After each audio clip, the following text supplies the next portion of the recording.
నమస్తే అండి. నేను మీ డాక్టర్ నీరజాని. ప్రతి మనిషికి 2 జబ్బులంటే చాలా భయంగా ఉండిద్ది. ఒకటి పక్షవాతం, రెండోది గుండెపోటు. ఈరోజు ఆ గుండె గురించి, వాటి ఇబ్బందులు, లక్షణాలు ముందే కనిపెట్టడం ఎట్లాగా, వీటన్నిటి గురించి డిస్కస్ చేయడానికి మనతో పాటు డాక్టర్ అంజిత్ గారు ఉన్నారు. వెల్కమ్ అండి. మనం చూస్తాం కదా ఇప్పుడు కార్డియాక్ ప్రాబ్లమ్స్కి డిఫరెంట్ కారణాలు ఉంటున్నాయి, రిస్క్ ఫ్యాక్టర్స్ అంటాం. సో రిస్క్ ఫ్యాక్టర్స్లో one of the most important మామూలుగా మగవారు మేల్ జెండర్ అనేది రిస్క్ హార్ట్కి కానీ బ్రెయిన్కి కానీ మగవారిలో ఎక్కువగా చూస్తుంటాం మనం. ఆడవారిలో వచ్చేది చాలా తక్కువ, లేడీస్లో. కాకపోతే ఈ మధ్య కాలంలో ఆడవారిలో కూడా వస్తున్నాయి ఈ హార్ట్ ప్రాబ్లమ్స్. ఇవన్నీ ఎందుకు?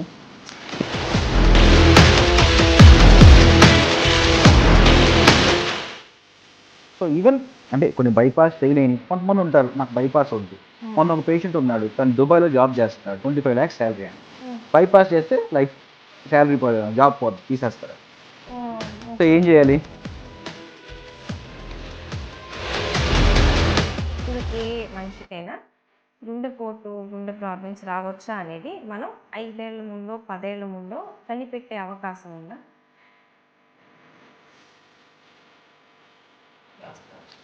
మా కజిన్ వాళ్ళ ఫ్యామిలీలో అండి, there are no male in the family, అందరూ హార్ట్ అటాక్ చెందుతారు.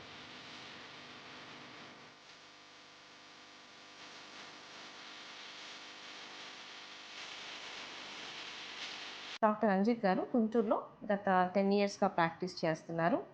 చాలా మంచి కార్డియాలజిస్ట్. పేషెంట్స్ని చాలా చక్కగా సున్నితంగా చూసుకుంటారు. డాక్టర్ గారి ద్వారా మనం గుండె గురించి కొన్ని వివరాలు తెలుసుకుందాం. మీరు తరచుగా చూసే రోగాలేంటి, వాటి లక్షణాలు ఏంటి? సో మేజర్గా కార్డియాక్ పేషెంట్స్ గుండె నొప్పిని ఒక్కోసారి నొప్పి అంటారు, మంట అంటారు, గ్యాస్ అంటారు, గుచ్చుతుంది అంటారు, ఏదో ఫీలింగ్ అంటారు. సమ్ డిఫరెంట్గా ఏదో పట్టేసినట్టు, పట్టినప్పుడు చెమటలు పోస్తున్నాయండి, అట్లా డిఫరెంట్ కంప్లైంట్స్ చెప్తారు. అదొకటి మెయిన్ ఫస్ట్ కంప్లైంట్. సెకండ్ వచ్చేసి ఆయాసం. సో కొంచెం నడవలేకపోతున్నానండి, ఇంతకుముందు చక్కగా 4 floors ఎక్కేవాడిని, ఇప్పుడు నేను నడవలేకపోతున్నాను, అదొకటి. నెక్స్ట్ దడ. సో సడన్గా గుండె దడ కొట్టేసుకుంటాం. So different. ఒక్కోసారి ఏంటంటే కొంతమంది సడన్గా వస్తుంది అంటారు, సడన్గా పోతుంది అంటారు, కొంతమంది సడన్గా వచ్చి పడిపోతానంటారు. సో ఇది మెయిన్ కంప్లైంట్స్ మనకి. కొంతమంది ఏమో చిన్నవి కూడా పట్టించుకుంటారు, కంగారు పడిపోతుంటారు. కొంతమంది పెద్దది వచ్చినా కూడా లేట్ చేస్తారు. రెండు ప్రాబ్లమే అవుతాయి. మనం చూస్తాం కదా ఇప్పుడు కార్డియాక్ ప్రాబ్లమ్స్కి డిఫరెంట్ కారణాలు ఉంటున్నాయి మనకి, రిస్క్ ఫ్యాక్టర్స్ అంటాం. సో రిస్క్ ఫ్యాక్టర్స్లో one of the most important tension, stress. అది యాక్చువల్లీ మనం మూవీస్లో కూడా చూస్తూ ఉంటాం కదా, మనం సడన్గా పేషెంట్ వచ్చి ఏదో అరుస్తారు, సడన్గా అరవంగానే గుండెపోటు వచ్చి పడిపోతూ ఉంటారు. So that is actually true. So ఎందుకంటే వాళ్ళకి సడన్గా ఏదో సమ్ ఇంట్లో గొడవ అవుద్ది, గొడవ అవగానే they have the severe stress, సడన్గా బీపీ పెరిగిపోతుంది, హార్మోన్స్ వస్తాయి. అంటే మీకు కూడా అట్లాగే స్ట్రోక్ కూడా, బ్రెయిన్ స్ట్రోక్ కూడా అట్లాగే వస్తూ ఉంటుంది. మిగతా అవయవాలు టైం ఇస్తాయి, రక్త ప్రసరణ లేకపోయినా టైం ఇస్తాయి. బ్రెయిన్, హార్ట్ మాత్రం అట్లా కాదు, టైం ఇవ్వదు. సో రక్త సరఫరా తగ్గింది అంటే వెంటనే వచ్చింది. గుండె జబ్బులకి మీరు కామన్గా చూసే కారణాలు, రిస్క్ ఫ్యాక్టర్స్ మీరు చూసేవి ఏమేమి ఉంటాయి? ఓకే, సో గుండె జబ్బులైనా బ్రెయిన్ స్ట్రోక్ అయినా సరే ఎథెరోస్క్లెరోటిక్ హార్ట్ డిసీజ్. సో మొత్తం బ్లడ్ వెజల్లో కొలెస్ట్రాల్ ప్లాక్ డెవలప్ అవటం వల్ల వస్తుంది. So cholesterol is one of the important risk factor. So cholesterol form అయిన కొలెస్ట్రాల్ బ్లడ్ వెజల్లో బ్లాక్ ఫామ్ చేస్తుంది. ఈ బ్లాక్ పగిలిపోయి హార్ట్ అటాక్ కానీ స్ట్రోక్ కానీ వస్తుంది. సో ఈ పగలడానికి కారణాలు ఏంటి? Different. One thing is, for example, smoking, one of the most important risk factor. Around 70-80% of my heart patients heart attacks and strokes are because of smoking. Patient వచ్చి చెప్తారు, నాకు డ్రింకింగ్ లేదు, షుగర్ లేదు, BP లేదు, నాకెందుకు వచ్చింది అంటారు. Smoking ఇవన్నిటికన్నా పైన. ఇంకోటి ఏం చెప్తారు, అసలు లేదండి స్మోకింగ్ అంటారు, అసలు మానేసారండి, పొగాకు అసలు అలవాట్లేదండి, మానేశారండి అంటారు. ఎప్పుడు మానేశారండి మీరు అంటే, నిన్నే మానేశారండి. నేను ఇంకోటి 1 year బ్యాక్ మానేసా అని కూడా చెప్తారు కొంతమంది, అయినా స్ట్రోక్ వస్తుంది. దాని ముందు 20-30 ఏళ్ళు తాగుంటారు. సో దాని ఎఫెక్ట్ అనేది కంటిన్యూ ఉంటుంది. దో ఆపినందువల్ల కొంచెం తగ్గినా but that effect is there for వయసు లైఫ్ లాంగ్. పెరిగిందిగా యా ఆపినా కూడా ఇంకొక వైపు వేరే కారణాలు ఎస్ వస్తాయి ఎస్ ఇంకా కొంతమంది అసలు సిగరెట్ తాగనండి, రోజు 4 పొట్ల కైనా వేసుకుంటా అని చెప్తా ఉంటారు. సో దట్స్ వాట్ అదొక main issue. Any form of tobacco is very important and it's highest risk factor. Next వచ్చేసి స్ట్రెస్. మనం అనుకుంటాం ఏమి లేదు, షుగర్ లేదు, బీపీ లేదు, ఏమి లేదు, ఏ రిస్క్ ఫ్యాక్టర్ లేదు, కానీ హార్ట్ అటాక్ వచ్చింది. So stress is very important.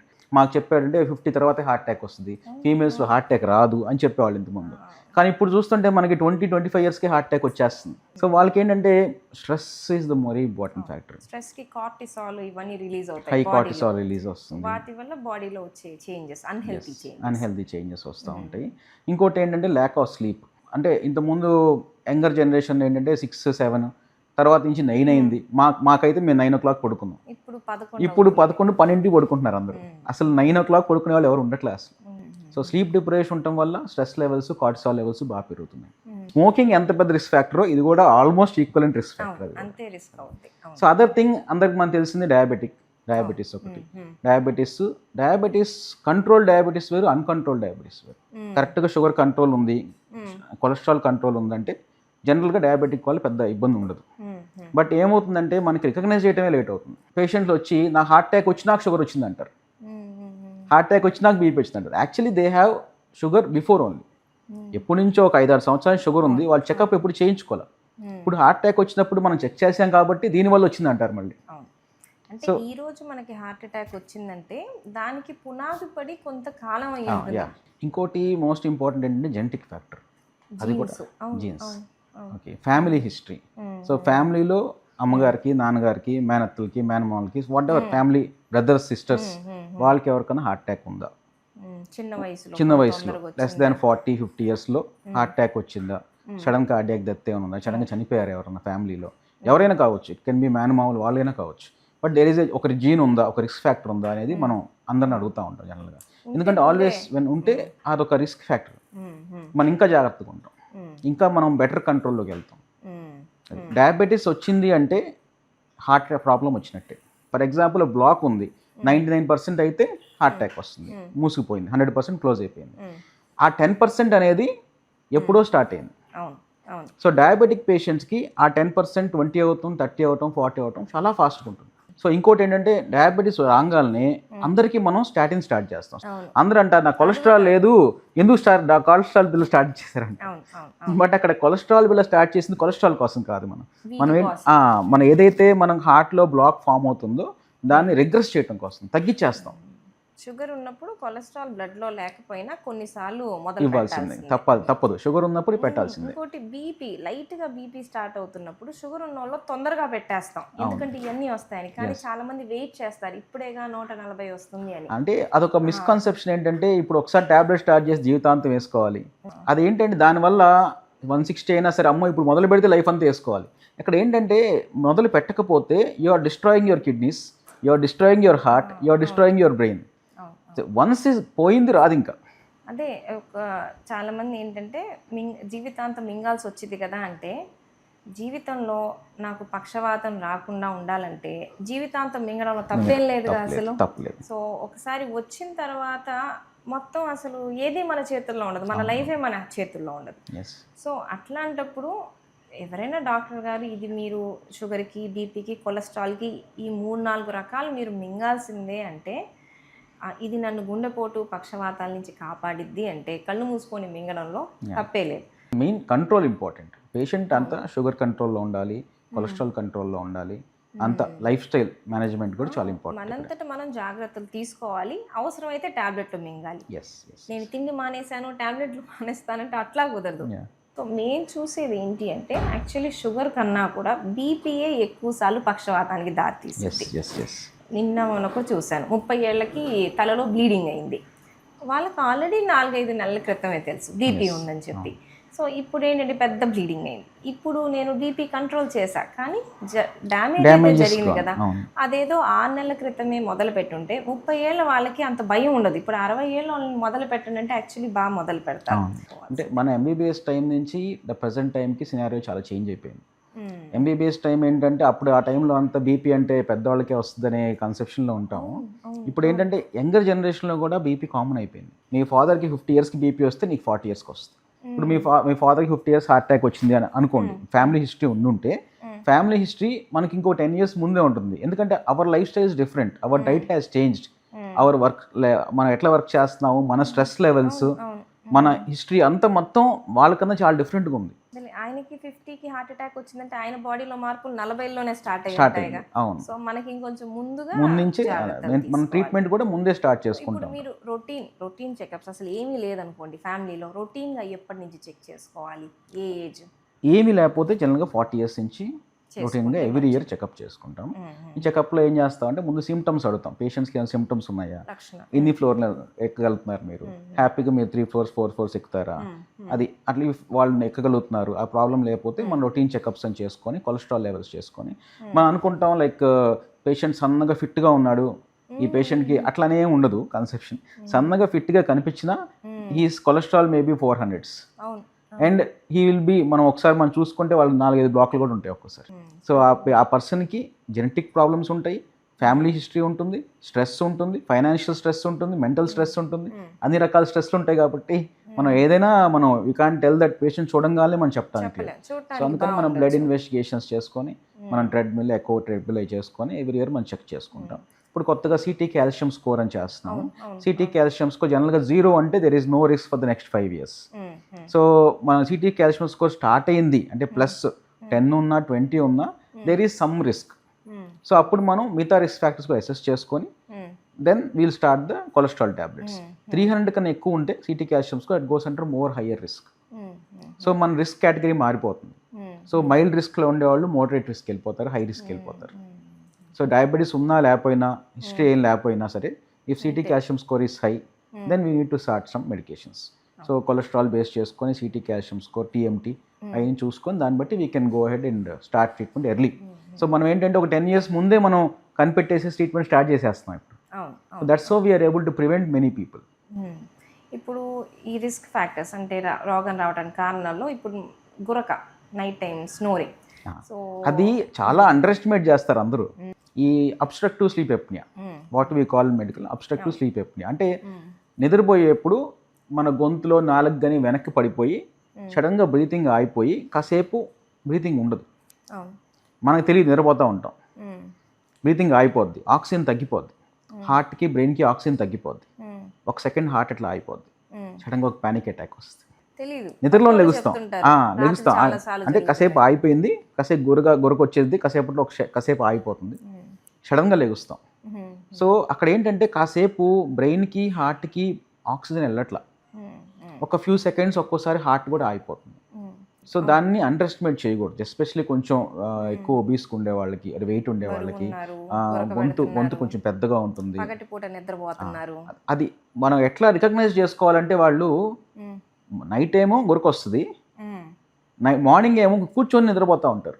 So వాళ్ళని మనం రికగ్నైజ్ చేసుకొని వాళ్ళకి ఇంకా ఎందుకు వచ్చింది చూసుకొని మనం బైపాపై సపోర్ట్ పెట్టుకొని ఇంప్రూవ్ అంటే గురక అంటే బాగా నిద్రపోతున్నాను, చెడ్డ నిద్ర. సో ఇది చాలా మంది లైట్ గా తీసుకుంటారు, అంటే ఎందుకంటే ఉండే వాళ్ళకి అర్థం కాదు, పక్క వాళ్ళకే అర్థం అవుతుంది. మనం హార్ట్ అటాక్ సిమ్టమ్ మనం కామన్గా అందరూ చెప్తారు, అందరికీ తెలుసు. ఎడం పక్క చెస్ట్ పెయిన్ వస్తుంది, దాని తర్వాత చెమటలు పోస్తాయి, బరువుగా ఉంటుంది, అంటే గుండె మీద పెద్ద బరువు పెట్టినట్టు ఉంటుంది, ఎడం చేతికి లాగిద్ది. చాలా మంది ఊరికే లాగుతున్నా కూడా ఎడం చేతికి లాగుతుందని చెప్పి హార్ట్ పెయిన్ అనుకొని వస్తారు, ఆ అవేర్నెస్ ఉంది చాలా మందికి.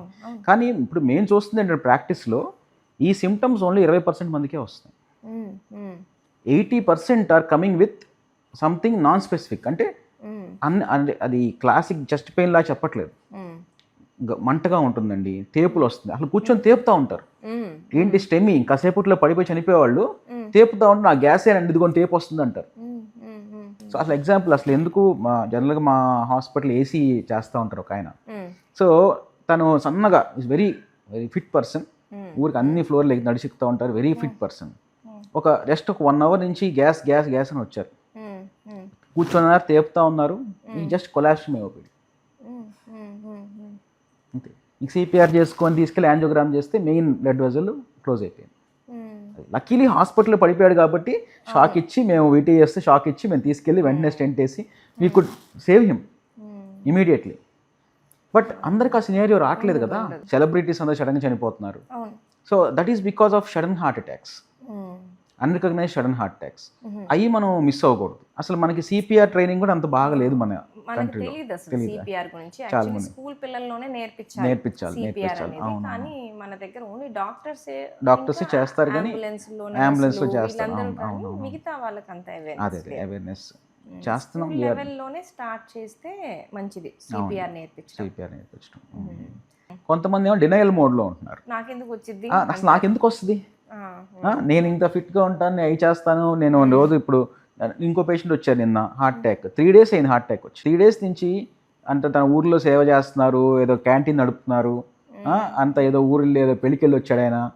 వచ్చి లాస్ట్లో వచ్చి నొప్పి అట్లా కొలాప్స్ అవుతున్నారు. ఎందుకు అంటే ఎట్లా అంటారంటే వాళ్ళు, నాకు ఎందుకు రావాలి, నాకు రాదు అది. అంటే ఇంకో కొంతమంది ఎట్లా ఉంటారంటే నాకు షుగర్ లేదు, బీపీ లేదు, స్మోకింగ్ లేదు. వాళ్ళు పక్క వాళ్ళని అడుగుతారు, డాక్టర్ని అడగరు, పక్క వాళ్ళని అడుగుతారు ఏమై ఉండొచ్చు అంటే, ఓ గ్యాస్ బిల్ వేసుకో అది తగ్గిపోద్దులే అంటారు. సో వాళ్ళు వేసేసుకొని వెయిట్ చేస్తారనమాట, ఇప్పుడు డాక్టర్ దగ్గరికి ఎందుకులే అన్నట్టు. అదే ఫస్ట్ అదొక ఇదే. ఫస్ట్ ఏంటంటే పక్కింటి వాళ్ళు అడుగుతున్నారు, తర్వాత ఏమో మెడికల్ షాప్లో అడుగుతున్నారు, తర్వాత ఏమో ఇంకప్పుడు లోకల్లో ఎవరైనా కనిపిస్తే వాళ్ళు అడుగుతున్నారు, ఫైనల్గా వస్తున్నారు అనమాట. సో అదేంటంటే నేను ఆల్వేస్ పేషెంట్స్ కూడా ఏం చెప్తారంటే, if you have a heart problem ఎలా రికగ్నైజ్ చేసుకోవాలి. ఎందుకంటే పెయిన్ అనేది అందరికీ ఒకలాగా ఉండదు, రకరకాలుగా ఉంటుంది. సో జనరల్గా కార్డియాక్ పెయిన్ ఎట్లుంటుందంటే, మనం నడిచినా పని చేసినా కొంచెం మెట్లు ఎక్కినా ఎక్కువ అయిపోతూ ఉంటుంది, కూర్చుంటే తగ్గిపోతుంది, మళ్ళీ నడిస్తే ఎక్కువ అయిపోతూ ఉంటుంది. అన్లైక్ గ్యాస్ట్రైటిస్ ఏంటంటే అంత ఒకలానే ఉంటుంది, కొంచెం నడిస్తే కొంచెం తగ్గొచ్చు కూడా gas pain. But cardiac pain ఎప్పుడైనా సరే నడిస్తే ఎక్కువ అయిపోతుంది. సో దట్స్ హౌ నేను డిఫరెన్షియేషన్ పేషెంట్స్కి అలా చెప్తా ఉంటాను. కానీ నొప్పి కానీ పని చేసినప్పుడు వస్తుందంటే హార్ట్ వల్ల. ఇది మిస్ కాకూడదు, ఇది మనం ఎట్టి పరిస్థితుల్లో మిస్ అవ్వకూడదు. కాబట్టి గ్యాస్ లాగా ఉంటే ఒక ఈసీజీ తీయించుకోవడంలో అయితే తప్పులేదు. ఈసీజీ సింపుల్ థింగ్, చాలా ఇట్స్ నాట్ కాస్ట్లీ కూడా కాదు, 50 rupees ఈసీజీ అయిపోతుంది.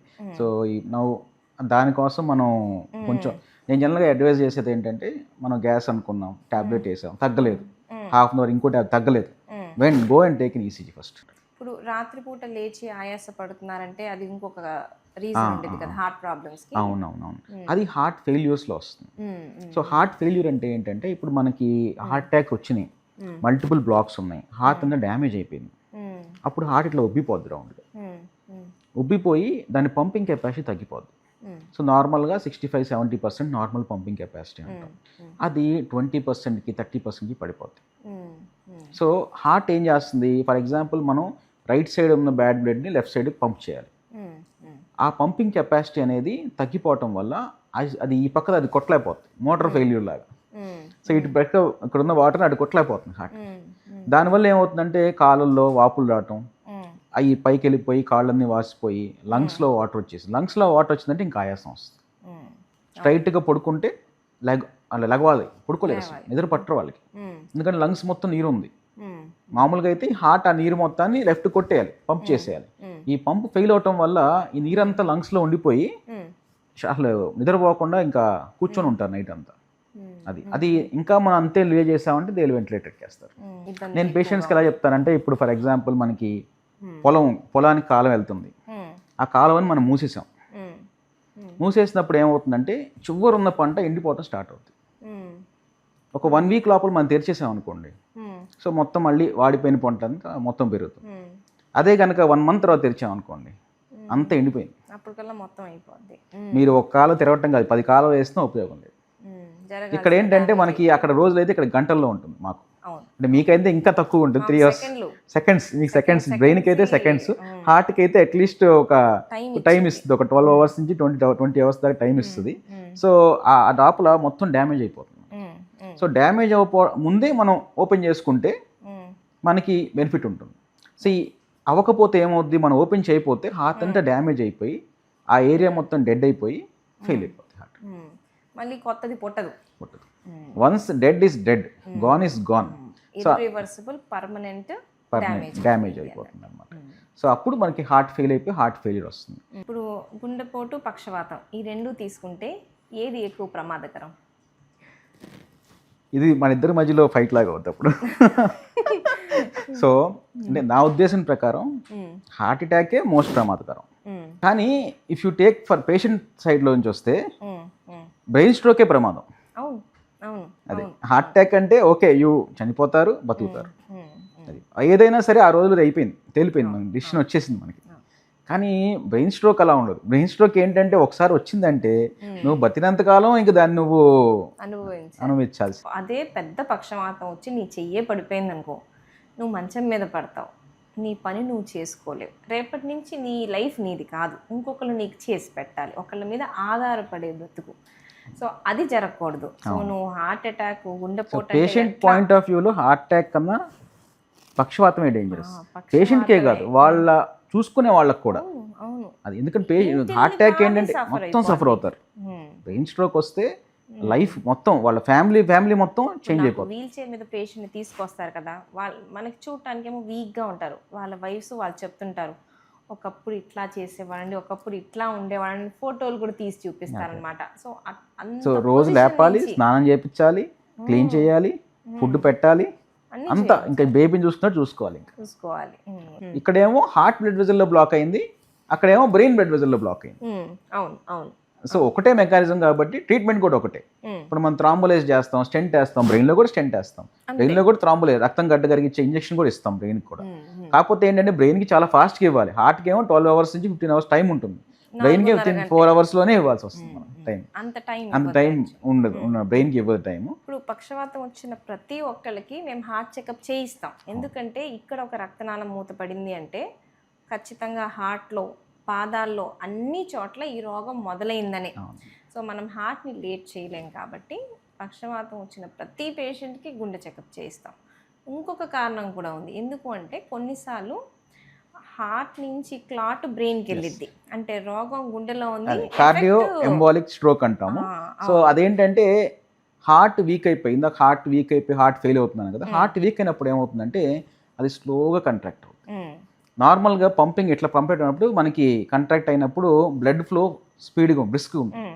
సో స్లో కంట్రాక్షన్ ఉన్నప్పుడు, వీక్గా ఉన్నప్పుడు హార్ట్లో బ్లడ్ క్లాట్ అయిపోతుంది, కదలదు. క్లాట్ అయిపోయిన ఈ క్లాట్ జర్క్ ఒక జంపుతో పైకి వెళ్ళిపోయి బ్రెయిన్లోకి వెళ్ళిపోయి స్ట్రోక్ పైకి వెళ్ళిపోతుంది. సో ఇప్పుడు వీళ్ళకి ఏంటంటే మనం మళ్ళీ క్లాట్ అవ్వకుండా కూడా మెడిసిన్స్ ఇవ్వాల్సి వస్తుంది, వేరే ట్రీట్మెంట్ మారిపోతుంది. కొన్నిసార్లు రుమాటిక్ హార్ట్ డిసీజ్, దానివల్ల కూడా క్లాట్ ఫామ్ అవుతుంది. ఒక్కోసారి వాల్వ్స్, రుమాటిక్ హార్ట్ డిసీజ్, కవాటాలు. ఇక్కడ ఏంటంటే ఇంటర్చేంజ్ వాడుతూ ఉంటారు అందరూ. వాల్వ్స్ బ్లాక్ అయినాయి అంటే రక్తనాళాల బ్లాక్కి వాల్వ్స్ బ్లాక్కి సేమ్ అని వాడతారు మనం జనరల్గా పేషెంట్స్ అందరూ. అది వేరు, ఇది వేరు. వాల్వ్స్ అంటే కవాటాలు, గుండె లోపల తలుపుల్లాగా ఉంటాయి. సో మనం బ్లడ్ ముందుకు వెళ్ళాలి, వెనక్కి రాకూడదు, వెనక్కి రాకుండా క్లోజ్ అయిపోద్ది రివర్స్. ఆ తలుపులు కవాటాలు ఏవైతే ఉన్నాయో అవి క్లోజ్ అయితే వాల్వ్స్ మూసుకున్నాయి అంటాం. సో అప్పుడు కూడా మన పై హార్ట్ పెరగటం, పై భాగం హార్ట్ పెరగటం, లేదా కింద భాగం హార్ట్ పెరగటం, దాంట్లో బ్లడ్ క్లాట్ అయ్యి ఈ బ్లడ్ క్లాట్ బ్రెయిన్లోకి వెళ్ళి స్ట్రోక్ రావడం జరుగుతూ ఉంటుంది. ఆల్వేస్ ఏంటంటే ఇట్లా 2 ప్రాబ్లమ్స్ ఉన్నప్పుడు కార్డియాలజిస్ట్, న్యూరాలజిస్ట్ ఇద్దరు ఇంటర్చేంజ్గా కూర్చొని చాలాసార్లు ఇద్దరి వైపు నుంచి అవసరం ట్రీట్మెంట్ అనేది.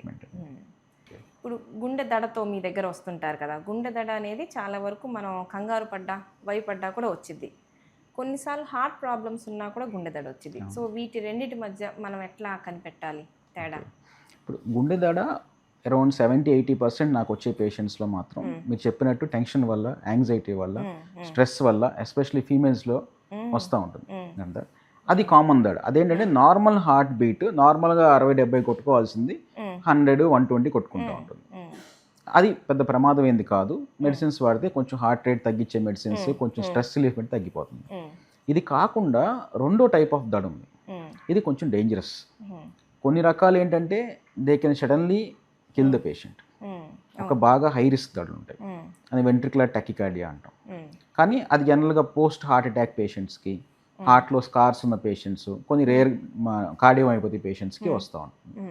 సో అట్లాంటి పేషెంట్స్ మనం ఐడెంటిఫై చేయగలిగితే వాళ్ళకి మనం ఐసీడీ అంటే ఇంట్రా కార్డియాక్ డీఫిబ్రిలేటర్ అంటారు, అంటే లోపల షాక్ ఇచ్చే మిషన్, అది పెట్టుకొని అది 24 hours హార్ట్ మానిటర్ చేసుకొని అవసరమైనప్పుడు షాక్ ఇస్తూ ఉంటుంది. రెండో కామన్ దడ ఏంటంటే సడన్గా బడబడ కొట్టుకుంటూ ఉంటుంది, హార్ట్ అయిపోతుంది, మళ్ళీ కొట్టుకునేది మళ్ళీ అయిపోతూ ఉంటుంది. అది స్ట్రెస్కి, టెన్షన్కి సంబంధం ఉండదు.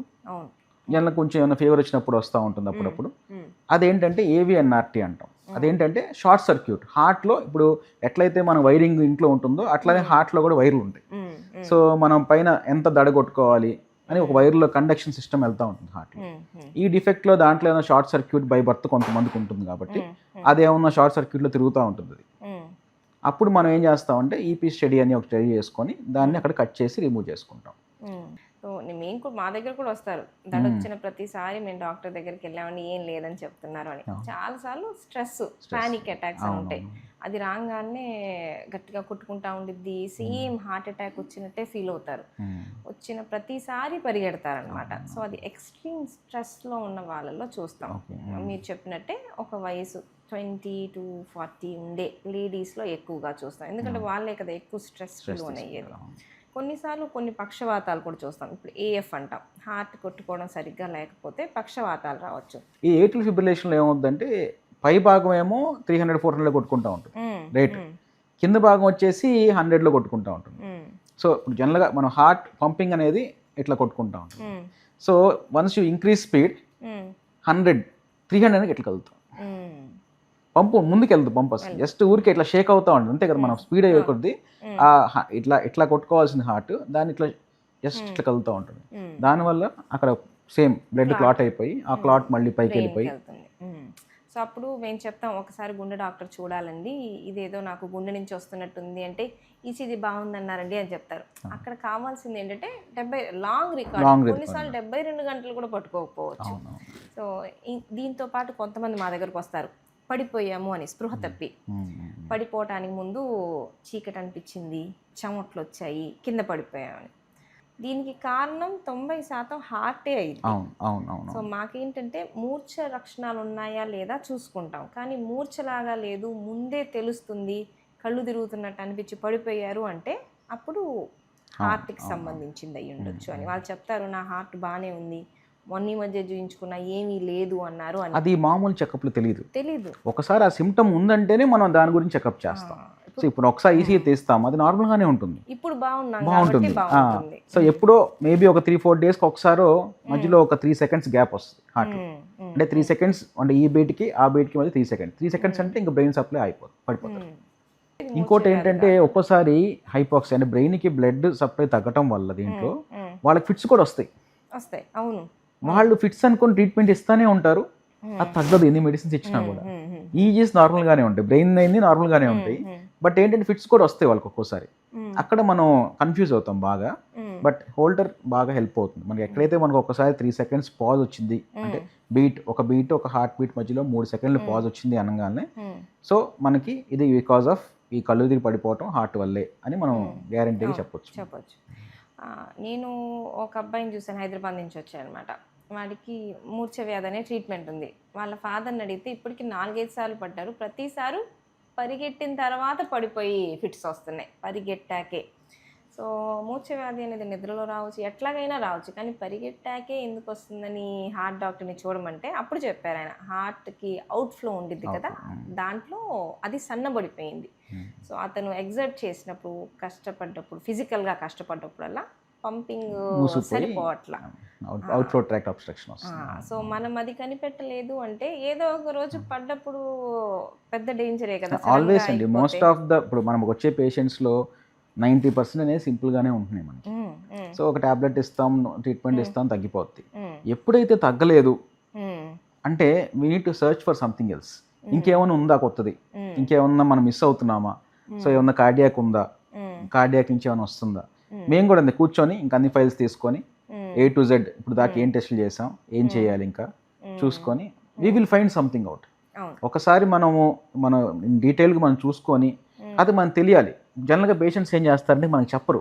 ఫర్ ఎగ్జాంపుల్ నా దగ్గర తగ్గలేదు, ఇంకో దగ్గరికి వెళ్ళిపోతారు, ఆయన దగ్గర తగ్గలేదు, ఇంకో దగ్గరికి వెళ్ళిపోతారు. ఓకే, మళ్ళీ నా దగ్గరికి వచ్చినప్పుడు వాళ్ళ దగ్గర చూపించుకుందని చెప్పరు మనకి. అదే కనుక మనకు తెలుసు అనుకోండి, ఆల్రెడీ 3-4 times వచ్చింది, 4-5 రకాల టాబ్లెట్లు పెట్టారు, అది తగ్గలేదు అని మనకు చెప్పారు అనుకోండి, దెన్ వీ విల్ అప్పుడు మనం వెతుకుతాం, కొత్త వాటి కోసం వెతుకుతాం. ఇప్పుడు హఠాత్తుగా లేవంగానే కళ్ళు తిరుగుతాయి చూడండి, అంటే నుంచోగానే బీపీ పడిపోతూ ఉంటుంది. జనరల్గా అది ఎల్డర్లీ పేషెంట్స్లో అట్లా వస్తూ ఉంటుంది. వాళ్ళకి ఏంటంటే మనకి మామూలుగా నుంచోగానే బీపీ ఒక 20 millimeters పడిపోతుంది. సో మనకి కాఫ్ పంప్ ఉండటం వల్ల మామూలుగా కండరాలు. సింపథెటిక్ స్టిమ్యులేషన్ అంటాము, దానివల్ల బీపీ కొంతసేపు పెరుగుతుంది అనమాట. ఉమ్, ఎల్డర్లీలో ఏంటంటే ఆ పంప్ మెకానిజం చాలా తక్కువగా ఉండటం వల్ల ఉమ్, నుంచోగానే పడిపోతూ ఉంటారు. ఉమ్, అది అసలు మనకి మా కార్డియాక్ అన్న వాళ్ళకి ఈ కింద పడి బోన్ కొట్టుకొని ఉమ్, అవును. నెలలు చాలా నెలలు పెద్ద బెడ్ మీద ఇబ్బంది. ఉండటం, దానివల్ల చనిపోతున్నారు. అవును, అవును. ఒక వయసు తర్వాత ఫాల్స్ పడడం అనేది మరణానికి ఎన్నోసార్లు దారి తీసింది అన్నట్టు. సో అందుకనే మనం ఎల్డర్లీలో మనం టార్గెట్స్ పెట్టాం. అదేంటండి మా నాన్నగారికి 140 బీపీ ఉంది, అదేం తగ్గించరు మీరు అని చాలా మంది అడుగుతూ ఉంటారు మనం. అవును, అవును. వాళ్ళకి 100 మోర్ డేంజర్, వాళ్ళకి ఎక్కువ ప్రాబ్లం. సో అంత ఇప్పుడు once they cross 70 years 140 BP is normal BP for them. So even 150 అయినా సరే మనం పెద్ద దాన్ని పట్టించుకునే ఒక 10 అటు ఇటు మనం పట్టించుకోక్కర్లేదు. సో ఇప్పుడు మీ దగ్గరికి హార్ట్ అటాక్తో వచ్చారనుకోండి, సో మామూలుగా రక్తం పగలగొట్టే ఇంజెక్షన్ ఉండిద్ది, స్టెంటింగ్ ఉండిద్ది. సో మీరు ఎట్లా ఎవరికి ఏది అనేది ఎట్లా చూస్తారు? పేషెంట్ మేజర్ హార్ట్ అటాక్ అంటే స్టెమీ అంటాం, ఎస్టీ ఎలివేషన్ ఎంఐ అంటాం, అంటే హార్ట్ అటాక్లోనే అతి సీరియస్ హార్ట్ అటాక్. దానివల్ల చాలా మంది సడన్గా చనిపోయే రిస్క్ ఎక్కువ ఉంటుంది. సో వాళ్ళకి ఇమీడియట్గా మీ క్యాత్ ల్యాబ్ ఉంటే, ఫెసిలిటీ ఉంటే తీసుకెళ్ళి డైరెక్ట్గా వెళ్ళిపోయి లోపలికి వెళ్ళి క్లీన్ చేసేసి బాగు చేసుకొని స్టెంట్ వేసుకుంటే అది ఫస్ట్ ఇండికేషన్.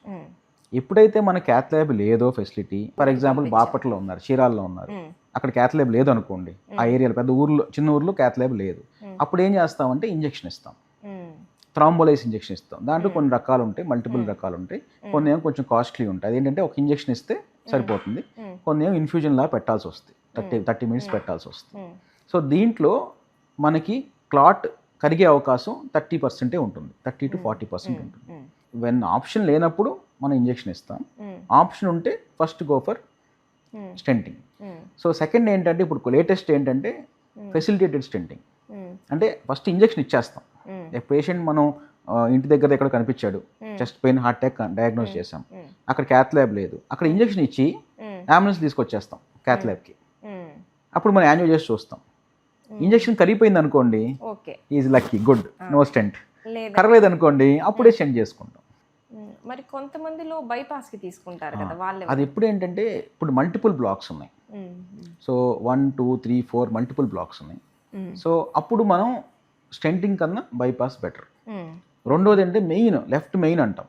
సో ఏదైతే మనం రక్తనాళం స్టార్టింగ్ పాయింట్ అక్కడ నుంచి 2గా డివైడ్ అవుతుంది. సో ఆ మూతిలోనే బ్లాక్ ఉంటే మనం బైపాస్కి వెళ్తాం. సో అట్లా కొన్ని కండిషన్స్లో బైపాస్ ఉంటుంది, కానీ కొన్నిట్లో 2 చేసుకోవచ్చు. ఇప్పుడు చాలా మంది సెకండ్ ఒపీనియన్కి వస్తారు, అదేంటండి వాళ్ళు బైపాస్ అన్నారు మీరు స్టెంట్లు అంటున్నారు, అది ఇట్లా ఉంటుంది. అవును, ఎస్. ఇప్పుడు కొన్ని కండిషన్స్లో ఏంటి, ఇప్పుడు 3 బ్లాక్లు ఉన్నాయి, 3 స్టెంట్లు వేసుకోవచ్చు. ఎందుకు బైపాస్కి వెళ్ళాలి? సో నేను అంటే ఎట్లా చెప్తానంటే, ఒక టైర్ ఉందండి, టైర్ పంచర్ పడింది, ప్యాచ్ వేసాం, అది స్టెంట్ వేయటం. టైర్ మార్చి కొత్త టైర్ వేసాం, అది బైపాస్ చేయటం. అట్లా ఇండైరెక్ట్ చెప్తా ఉంటాను పేషెంట్స్కి అర్థమయ్యేలాగా. ఏంటంటే ఇప్పుడు ఫర్ ఎగ్జాంపుల్ 4 పంచర్లు పడినాయి టైర్లో, 4 పంచర్లు పడినాయి, 4 వేయటం కన్నా టైర్ మార్చితే ఎందుకు పడి 4 పంచర్లు, టైర్లు మొత్తం పాడైంది. So there is risk of more. So ఇంకోటి ఏంటి, ఇప్పుడు మన పైప్ ఉంది, పైప్ తుప్పు పట్టింది, చిల్లు పడింది, ఆ చిల్లుని కవర్ చేసి ప్యాచ్ చేసాం, పైప్ మార్చి కొత్త పైప్ వేసాం. So there is a difference. Okay, so పైప్కి ప్యాచ్ చేయటం నాకు 10 నిమిషాల పని, నేను మెయిన్ ఆపక్కర్లేదు, ఏం చేయక్కర్లేదు, జస్ట్ పైన అతికిచ్చేస్తాను, స్టెంట్ వేస్తాను, లాంటి చేసేస్తాను. అదే పైప్ మార్చాలంటే ఏం చేయాలి, ఫస్ట్ మెయిన్ ఆపాలి, కట్ చేయాలి, ఓపెన్ చేయాలి, కొత్త పైప్ వేయాలి, మళ్ళీ జాయింట్ వేయాలి, చేసుకోవాలి, రిస్క్. సో ఇప్పుడు బైపాస్ అనేది ఏంటంటే రిస్క్ ఎక్కువ ఉంటుంది చేసేప్పుడు, కానీ తర్వాత బ్లాక్స్ వచ్చే అవకాశం చాలా తక్కువ, జనరల్గా 20 years దాకా జనరల్గా ఏమీ రాదు. స్టెంట్ అనేది ఏంటంటే చేసేప్పుడు రిస్క్ తక్కువ, సింపుల్ ప్రొసీజర్, పేషెంట్ కూడా హ్యాపీగా ఇప్పుడు చేస్తాను, రేపు పొద్దున్న పంపించేస్తాం ఇంటికి. కాకపోతే ఏంటంటే మల్టిపుల్ బ్లాక్స్ ఉన్నప్పుడు ఏంటంటే ఆ స్టెంట్ క్లోజ్ అయ్యే రిస్క్ ఎక్కువ ఉంటుంది. కానీ ఇప్పుడు పేషెంట్ కండిషన్ బాగా, పేషెంట్ 80 years, పెద్ద వయసు, తట్టుకోలేడు బైపాస్. ఇప్పుడు అంతా లేటెస్ట్గా అన్ని ఇప్పుడు ఎంత మామూలుగా ఏంటంటే బాగా కాల్షియం ఉన్నాయి, స్టెంట్ వేయలేము అని ఉంటాయి. ఇప్పుడు చక్కగా డ్రిల్లింగ్ వచ్చేసినాయి, బ్లాస్టింగ్ బెలూన్స్ వచ్చేసినాయి, ఇప్పుడు మన లోపల కెమెరాస్ వచ్చేసినాయి. ఇప్పుడు కొత్తగా ఏం చేస్తామంటే లోపల కెమెరా లాగా పంపిస్తాం, ఓసిటీ ఐఓస్ అంటారు. సో లోపల నుంచి చూడొచ్చు, మనం ఎట్లయితే యాంజియోలో బయట నుంచి చూస్తామో ఇది రక్తనాళం లోపల వెళ్ళిపోయి లోపల ఏముంది, కాల్షియం ఉందా, ఇంకేమైనా ఉందా, మనం స్టెంట్ వేసాం, స్టెంట్ కరెక్ట్గా పడిందా, అపోజ్ అయిందా, స్టెంట్కి బ్లడ్ వెజల్ మధ్యలో గ్యాప్ ఉందా, అది కూడా మనం చాలా ప్రిసిషన్తో లోపల నుంచి చూసుకొని చేస్తాం అనమాట ఇప్పుడు లేటెస్ట్గా. సో ఈవెన్ అంటే కొన్ని బైపాస్ చేయలేని కొంతమంది ఉంటారు, నాకు బైపాస్ వద్దు. మొన్న ఒక పేషెంట్ ఉన్నాడు, తను దుబాయ్లో జాబ్ చేస్తున్నాడు, 25 lakhs శాలరీ అంట. బైపాస్ చేస్తే లైఫ్ శాలరీ జాబ్ తీసేస్తారంట. సో ఏం చేయాలి? సో ఆయన తప్పదు ఇంకా. సో ఆయనకి 6 స్టెంట్లు వేయాల్సి వచ్చింది. చేయలేకుండా ఏం కాదు, కాకపోతే మేము ఎందుకు చేయమంటే లాంగ్ టర్మ్ ఎప్పుడైనా సరే patient benefit, patient long term life అనేది ఇంపార్టెంట్. ఇప్పుడు మాకు కూడా ఇప్పుడు కెరోటిడ్స్ బ్లాక్స్ వచ్చాయి అనుకోండి, ఒక 70% 60% లోపు ఉంటే మెడిసిన్తో మేనేజ్ చేస్తాం. 60% దాటుతుంది అంటే మెడిసిన్ వాడినా మళ్ళీ పక్షవాతం వస్తుంది. కాబట్టి అట్లాంటి వాళ్ళలో బాగున్నా కూడా చెప్తాం, నా ట్రీట్మెంట్ నేను చేశాను, నెక్స్ట్ మీరు స్టెంటింగ్ చేయాల్సిందే, మనం చేయకపోతే ఇది ఎంతో కాలం పని చేయకపోవచ్చు. రికరెంట్గా వస్తూ ఉంటారు స్ట్రోక్తో. కానీ కంపేర్ టు ఓపెన్ సర్జరీ స్టెంటింగ్కి రిస్క్ అనేది చాలా తక్కువ ఉంటుంది, చాలా comfortable. First of all patient open చేయము, it's like a keyhole అంట, keyhole it's a pinhole, it's a pinhole needle, pinhole surgery. చిన్న ఒక నీడిల్ లాంటి దాంట్లోంచి వెళ్ళి చేస్తాం కాబట్టి అసలు పేషెంట్కి ఏం తెలియదు, they are very happy. So multiple blocks కూడా మనం రిమూవ్ చేయొచ్చు, బోత్ బ్రెయిన్ బ్లాక్స్ రిమూవ్ చేసుకోవచ్చు, మన హార్ట్ బ్లాక్స్ రిమూవ్ చేసుకోవచ్చు. కాస్ట్ కూడా అంటే కంపేర్ టు అండి బాగా తగ్గిందండి కాస్ట్. బ్రెయిన్కి సంబంధించినవి కొంచెం కాస్ట్లీగానే ఉన్నాయండి, చాలా కాస్ట్ అవుతున్నాయి. హార్ట్ వరకు బాగా తగ్గింది కాస్ట్, బాగా అఫోర్డబుల్ రేట్కి వచ్చేసింది మొత్తం. అంటే ఇది ఎక్కువ మంది వాడతారు కాబట్టి వాళ్ళకి కాస్ట్ అయ్యేది. బ్రెయిన్ స్ట్రెంత్ చాలా తక్కువ కదా మేము వాడేది, దాంతో చాలా కాస్ట్ ఎక్కువైపోతుంది వాళ్ళకి. ఇప్పుడు ఏ మనిషికైనా గుండెపోటు, గుండె ప్రాబ్లమ్స్ రావచ్చా అనేది మనం 5 ఏళ్ల ముందో 10 ఏళ్ల ముందో కనిపెట్టే అవకాశం ఉందా? Yes, absolutely. ఇప్పుడు మనం చేసే పరీక్షల్లోనే మనం స్కోర్స్ క్యాలిక్యులేట్ చేస్తాం. ASCVD స్కోర్ అంటాము, lipid association of India score ఉంది. సో అట్లా మల్టిపుల్ స్కోరింగ్ ఫ్యాక్టర్స్ ఉన్నాయి. సో ఏం చేస్తాం, పేషెంట్ ఏజ్, రిస్క్ ఫ్యాక్టర్స్, ఒకటి స్మోకింగ్ అయిన ఉన్నాయా లేదా, బీపీ ఉందా లేదా, షుగర్ ఉందా లేదా, నెక్స్ట్ కొలెస్ట్రాల్ LDL ఎంత ఉంది, టోటల్ కొలెస్ట్రాల్ ఎంత ఉంది, దాన్ని బట్టి మనం ఆ వాల్యూస్ వేసుకొని ఒక స్కోర్ క్రియేట్ చేస్తాం. మనం క్యాలిక్యులేటర్స్ వచ్చేసింది, ఇప్పుడు ఆన్లైన్లో క్యాలిక్యులేటర్స్ ఉంటాయి మనకి. ఎప్పుడైతే మన పేషెంట్ వచ్చి బ్లడ్ టెస్ట్లో ఇచ్చారో ఆ రిపోర్ట్లు దాంట్లో కొట్టేస్తే ఆటోమేటిక్ స్కోర్ వస్తుంది. ఎంత పర్సెంట్ రిస్క్ నెక్స్ట్ 5 yearsలో, నెక్స్ట్ 10 yearsలో హార్ట్ అటాక్ వచ్చే రిస్క్ ఎంత ఉంది. ఇప్పుడు మనకి హై స్కోర్లో ఉన్న వాళ్ళకి మనం ఏం చేస్తాం, ప్రివెన్షన్కి ఇస్తాం మెడిసిన్స్. ఒకటి ఫర్ ఎగ్జాంపుల్ కొలెస్ట్రాల్ ఎక్కువ ఉంది, కొలెస్ట్రాల్ ఎలా తగ్గించుకోవాలి, diet changes, lifestyle changes. మరీ ఎక్కువ ఉంది cholesterol, then we need to give a tablet for lowering cholesterol. జనరల్గా ఫ్యామిలీ హిస్టరీ ఉన్న వాళ్ళకి ఎక్కువ ఉంటుంది కొలెస్ట్రాల్. ఏమైనా రిస్క్ ఫ్యాక్టర్స్ ఉందనుకోండి, మన ఈ స్కోరింగ్ వల్ల వాళ్ళకి ఉపయోగం. ఇప్పుడు వాళ్ళు స్మోకర్ అనుకోండి, ఇంత హై స్కోర్ ఉంది, నీకు వచ్చే అవకాశం ఎక్కువ ఉంది అంటే ఆటోమేటిక్గా వాళ్ళకి కూడా మానాలనిపిస్తుంది ముందు స్మోకింగ్. సో దానివల్ల అడ్వాంటేజ్ చాలా ఉంది. ఇంకోటి ఏంటంటే city calcium score. City calcium score 0 ఉంటే గుడ్, సో రిస్క్ అనేది 5 years దాకా తక్కువ ఉన్నట్టు. అదే కనుక సిటీ కాల్షియం స్కోరు మనకి 100-300 ఎక్కువ ఉంటే హై రిస్క్లో ఉన్నట్టు. ఈ మధ్యలో ఉంటే కొంచెం రిస్క్ ఉంది కాబట్టి మిగతా ఏది చూసుకొని దాన్ని బట్టి దానికి కూడా మెడిసిన్స్ చెప్తాం మనకి. ఇప్పుడు చాలామంది పేషెంట్స్కి మీకు ఇబ్బంది ఉంది అంటే యాంజియో చేస్తారు కదా మీరు, దానికి ఏమైనా రిస్క్ ఉందా ఆ ప్రొసీజర్కి? ఎస్, అక్కడ ఏంటంటే యాంజియో అనేది అందరికీ చేయకూడదు. సో అందరూ ఏంటి, చాలామంది ఆయనకు సార్ నాకు యాంజియోగ్రామ్ చేసేయండి సార్ అంటారు. సో చాలామంది వచ్చి కూడా నేను అక్కడ చేయించుకున్నా, ఆయన చేయించుకున్నాడు కాబట్టి నాకు చేయండి అలా అడుగుతారు. సో ఒక్కొక్కరికి ఒక్కొక్క ఇండికేషన్ ఉంటుంది. సో యాంజియోగ్రామ్ అంటే వీళ్ళకి నిజంగా రిక్వైర్మెంట్ ఉంటేనే చేస్తాం. ఎందుకు, ఇప్పుడు మనం యాంజియోగ్రామ్ అంటే హార్ట్ లోపల చిన్న పైప్ లాంటివి తీసుకెళ్ళి అక్కడ ఇంజెక్షన్ చేస్తాం. పొరపాటున ఏమవుద్ది, మనం ఎక్కడైతే హోల్ అక్కడ ఆ స్టార్టింగ్లోనే బ్లాక్ ఉందనుకోండి, ఇది వెళ్ళి దాన్ని కొడుతుంది. అది పగిలిందంటే మనం లేని హార్ట్ అటాక్ని we are creating a heart attack. ఇప్పుడు ఏమి లేని వాడికి మనం క్రియేట్ చేస్తే ఎట్లా? సో ఎప్పుడైతే మనం TMT పాజిటివ్ వచ్చింది, లేకపోతే క్లాసిక్గా చెస్ట్ పెయిన్ వస్తుంది, నడిచాను పెయిన్ వచ్చింది, కూర్చుందని తగ్గిపోయింది, మళ్ళీ నడిచాను వచ్చింది, చాలా క్లాసికల్గా చెప్తున్నారు. లేకపోతే ఒక 4 days బ్యాక్ వచ్చింది, ECGలో మైల్డ్ చేంజెస్ ఉన్నాయి, వాళ్ళకి తప్పదు చేయాల్సిందే, వాళ్ళకి చెప్పి చేస్తాం. ఇంకొక ఆప్షన్ ఉంది మనకి, CT యాంజియోగ్రామ్. అది వెళ్ళాం, హార్ట్ లోపలికి వెళ్ళి చేయం, బయట ఇంజెక్షన్ ఇస్తాం కాబట్టి ఏదైతే నేను చెప్పిన రిస్క్ ఉందో అది కూడా ఉండదు దానికి. కానీ దానికి ప్రాబ్లం ఏంటంటే ద ఇమేజ్ క్వాలిటీ అనేది అంత క్లారిటీగా రాదు నార్మల్ యాంజియో అంతా. దాంట్లో లేదంటే లేదు గ్యారంటీ, ఉందంటే మాత్రం ఉండొచ్చు లేకపోవచ్చు. సో ఏంటంటే ఇప్పుడు ఫర్ ఎగ్జాంపుల్ యంగ్ పేషెంట్ వచ్చారు, ఏ సిమ్టమ్ లేదు, నాకు కావాలి గ్యారంటీగా నాకు బ్లాక్ ఉందా లేదా కావాలి అడుగుతున్నారు. వాళ్ళకి మనం సిటీ యాంజియోగ్రామ్ చేస్తాం. సో ఇప్పుడు మీరు మామూలుగా కామన్ మ్యాన్కి రొటీన్గా వాళ్ళకి హార్ట్ ప్రాబ్లమ్స్ రాకుండా ఉండటానికి తీసుకోవాల్సిన జాగ్రత్తలు ఏం చెప్తారు? Obviously first is diet. ఫుడ్లో అవుట్ సైడ్ ఫుడ్ కానీ మనకి cholesterol high food, oily food, fry చేసిన ఫుడ్ అదొకటి. నెక్స్ట్ వచ్చేసి షుగర్స్ అనేది మనం అనుకుంటాం మాకు షుగర్ లేదు కాబట్టి మనం షుగర్ ఎంత తినొచ్చు అనుకుంటాం. షుగర్ ఇస్ బ్యాడ్ ఇంతకుముందు అనుకుంటా. అదే ఇంతకుముందు అంత cholesterol is bad. Sugar also is equally bad yes ఇది వన్. దానివల్ల కూడా రిస్క్ ఫ్యాక్టర్స్ ఎక్కువ ఉంటుంది. నెక్స్ట్ వచ్చేసి డైలీ వాకింగ్, ఎక్సర్సైజ్, ఎంతో కొంత half an hour morning, half an hour evening some physical activity ఉండాలి కంపల్సరీగా. నెక్స్ట్ వచ్చేసి స్ట్రెస్ అనేది బాగా తక్కువ పెట్టుకోవాలి. స్లీప్ కంప్లీట్ 8 hours, 9 పడుకొని 6 లాగ్ అవటం, టైంకి తినటం, టైంకి పడుకోవటం, టైంకి లేచి మార్నింగ్ ఎక్సర్సైజ్ చేసుకోవటం, రొటీన్ ఫాలో అవటం యాజ్ ఎ థింగ్. అంతేగాని చెప్పేసి నైట్ 12 దాకా ఉంటాం, లేదా తక్కువ నిద్రపోవటం, బ్రేక్ స్లీప్స్ అనేది చాలా high risk factors. Next smoking cessation. Smoking అని any type of tobacco must not be taken. ఏమండి ఒక సిగరెట్టే కదా, వారానికి ఒకరు తాగుతానండి. నాకు ఒక పేషెంట్ ఉన్నారు, 27 year old, ఫస్ట్ టైం జీవితంలో స్మోక్ చేసి అంట severe heart attack and died. Single smoke అంతే. చెప్పలేం what single cigarette also can kill you. ఇంకోటి వి మస్ట్ ప్యాసివ్ స్మోకింగ్ కూడా పక్కన వాళ్ళు తాగినా కూడా ఎస్పెషల్లీ ఫీమేల్స్కి ఎఫెక్ట్ బాగుంటుంది. వైఫ్ కూడా స్మోక్ చేసినట్టే ఈక్వలెంట్. పిల్లలకు కూడా ప్రమాదమే. ఇంకోటి పిల్లలకి ఏమి రాదనుకోకూడదు. సో ఏదైతే మా హార్ట్ డిసీజ్ బ్లాక్ అంటామో that starts at 5 years of age also in some people. పిల్లలకి ఏం కాదు అనుకొని పిల్లల ముందు స్మోక్ చేయటం అది కరెక్ట్ కాదు, అది మెయిన్. సో నెక్స్ట్ వచ్చేసి sugar control, BP control. Sugar మన దగ్గర రెగ్యులర్గా చెకప్ రాకపోయినా వాళ్ళు ఎవ్రీ మంత్ ఫాస్టింగ్ అను పీపీ షుగర్ చూసుకొని కంట్రోల్లో ఉంటే చెకప్ కూడా అవసరం లేదు, వాళ్ళు కంట్రోల్లో పెట్టుకుంటే సరిపోతుంది మెయిన్. సో మెయిన్ కంట్రోల్లో పెట్టుకోవాలి. బీపీ అందరికీ ఏంటంటే అంబులేటరీ, మన జనరల్గా మనం చూస్తూ ఉంటాం హాస్పిటల్ రాగానే బీపీ షూటప్ అయిపోద్ది, ఎక్కడికో వెళ్ళిపోద్ది బీపీ. అదేంటండి మామూలుగా అంతా ఇంట్లో 120 ఉంది, మన దగ్గరికి వచ్చి 150 ఉంది.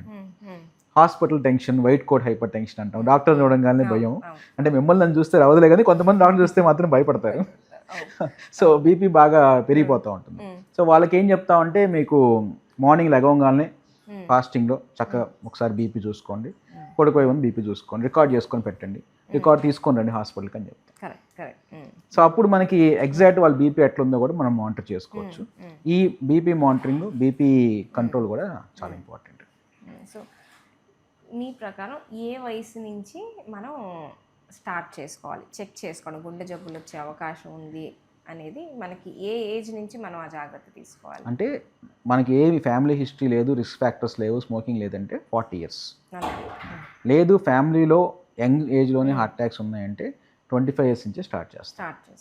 ఇంకా ఎర్లీ కూడా స్టార్ట్ చేయదు, డిపెండ్స్ అపాన్ ఇది అనమాట. మన జీన్స్ని బట్టి మనం డిసైడ్ చేసుకోవచ్చు. మా కజిన్ వాళ్ళ ఫ్యామిలీలో అండి there are no male in the family, అందరూ హార్ట్ అటాక్ చనిపోయారు. ఓన్లీ ఒక్కళ్ళే బతుకున్నారు ఇప్పుడు, అతను కూడా యుఎస్లో ఉన్నాడు. సో ప్రతిసారి వచ్చినప్పుడు నేను చెక్ చేస్తాను, సిటీ యాంజియోగ్రామ్ చేస్తాం. ఓకే, ఏంటి మనం కొలెస్ట్రాల్ మేము మామూలుగా 30 పెట్టినా కూడా ఇంకా పెరుగుతూ ఉంది క్లాట్. అంటే ఫ్యామిలీ హిస్టరీ, జెనెటిక్ ఇది చాలా ఇంపార్టెంట్. ఇప్పుడు ఫైనల్ నేను మెడిసిన్స్తో 50 తగ్గించాను, ఎల్డిఎల్ కొలెస్ట్రాల్ తగ్గిస్తే ఇప్పుడు స్టార్ట్ కమింగ్ డౌన్. మేము పక్షవాతాల్లో కూడా చెడు కొలెస్ట్రాల్ బాగుందిగా, నార్మల్ ఉందిగా అంటారు. మా టార్గెట్ నార్మల్ కూడా కాదు, ఇంకా తక్కువ ఉండాలి అన్నట్టు. అందరికి 100 ఉంటే చాలంటే నీకు 70 ఉండాలి. అది మనకున్న జబ్బును బట్టి కొలెస్ట్రాల్ అంటే మనకి ఏమీ లేని వాళ్ళకైతే 100 బిలో పెట్టుకుంటే సరిపోతుంది. రిస్క్ ఫ్యాక్టర్ ఉన్న వాళ్ళకి 70 బిలో పెట్టుకుంటాం. ఎల్డిఎల్ కొలెస్ట్రాల్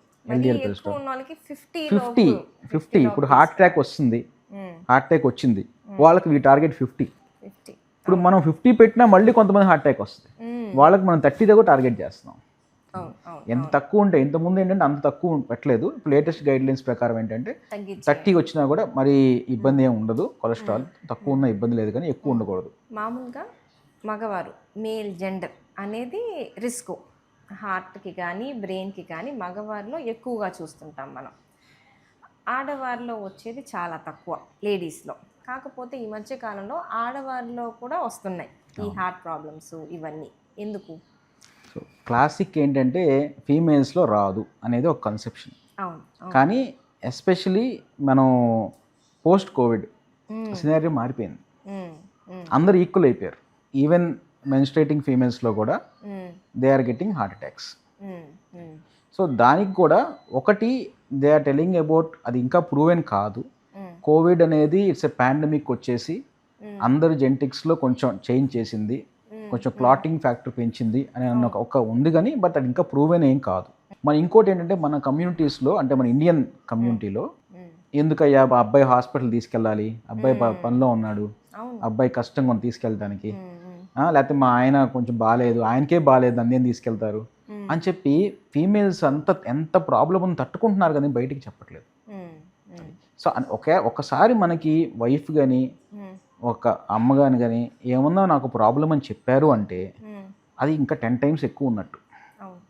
ఉమ్, సో మనం వెంటనే దాన్ని చూసుకుంటే um, we can prevent more problems in them. Um. అది ఇప్పుడు మామూలుగా గుండెపోట్లు కానీ పక్షవాతాలు కానీ ఇవన్నీ లక్షణాలు వస్తున్నాయి అంటే మనము లక్షణాలు కనిపెట్టే టైంకి ఆల్రెడీ కొంచెం నష్టం జరిగింది అని అర్థం. కాబట్టి లక్షణాలు ఉన్నాయి అంటే మనం ఆల్రెడీ లేటు, దాని తర్వాత కూడా ఇంకా లేట్ చేశాము అంటే మనము కొన్నిసార్లు రోగాన్ని ఎంత మంచి డాక్టర్ దగ్గరికి వెళ్ళినా ఎంత మంచి చోటుకి వెళ్ళినా కూడా రోగాన్ని వెనక్కి తీసుకెళ్ళలే. కొన్ని ముందు జాగ్రత్తలు, ప్రివెన్షన్ ఎప్పుడైనా కానీ prevention is better than cure. Treatment కన్నా కూడా రాకుండా చూసుకోవడమే ఇంపార్టెంట్. ఈ ప్రివెన్షన్ అనేది ఏ వయసులో మొదలవ్వాలి అంటే 20-30 ఏళ్ల నుంచే స్టార్ట్ అవ్వాలి. ఎందుకంటే రోగాలు చాలా ముందుకు వచ్చేస్తున్నాయి. కాబట్టి మనం 20 ఏళ్ల నుంచే ఆ టైంలో ఏదైనా తినొచ్చు, 40 తర్వాత ఎట్లాగో తినలేం కదా అంటారు. కానీ అది కరెక్ట్ కాదు. 20 నుంచే మనకు ఆ డిసిప్లిన్ ఉండాలి. ఎట్లా ఏ ఫుడ్ తీసుకోవాలి, ఎక్సర్సైజ్ చేసుకోవాలి, అలవాట్లు చేసుకోకూడదు. ఇవన్నీ నేను 40 తర్వాత ఆపుతా, 50 తర్వాత ఆపుతా అంటే అట్లా కుదరదు. సో వీలైనంత వరకు నా దగ్గరికి, సార్ దగ్గరికి రాకుండా ఉండాలి అంటే కాలేజ్ అయిపోయే టైం నుంచి కొంచెం జాగ్రత్తలు తీసుకోవాలి. మీ వైపు నుంచి మీరేమైనా చెప్పాలనుకుంటున్నారా? అంటే ఆల్వేస్ ఏంటంటే మన డాక్టర్ని మనం బాగా ట్రస్ట్ చేయాలి, నమ్మాలంతా. సో ఒకసారి మనం చెకప్ మనం చేయించుకోవాలి. తర్వాత పలానా ఉంది అంటే దాన్ని కొంచెం అర్థం చేసుకొని దాన్ని వెంటనే రియాక్ట్ అవ్వాలి. ఓకే, మెయిన్ ఏంటంటే నేను అడ్వైజ్ చేసేది అందరికీ ఏంటంటే early checkups, BP, sugar checkup, blood టెస్ట్లు ఎవ్రీ ఇయర్ చేయించుకొని, treadmill test, cardiac evaluation yearly once after 40, especially if you're diabetes sugar ఉందంటే ఎవ్రీ ఇయర్ చెకప్ చేయించేసుకోవటం. ఏమన్నా ప్రాబ్లం ఉందంటే దాని ట్రీట్మెంట్ తీసుకోవాలి. చాలామంది ఏంటి ట్రీట్మెంట్ ఇచ్చినా కూడా తీసుకోరు. అమ్మో మొదలు పెడితే మళ్ళీ లైఫ్ అంతా వేసుకోవాలి, అలా తప్పనప్పుడు ఇంకా అంటే ఇప్పుడు మనం ఒక బిళ్ళ కోసం ఆలోచిస్తే రేపొద్దున 10 బిళ్ళలు అవుతాయి మనకి. ఈరోజు ఇంత క్లియర్గా మీరు హార్ట్ ప్రాబ్లమ్స్ గురించి చెప్పినందుకు చాలా థ్యాంక్స్. దీనివల్ల ఎంతోమందికి హెల్ప్ అవుద్ది అని నేను కోరుకుంటున్నాను. Thank you.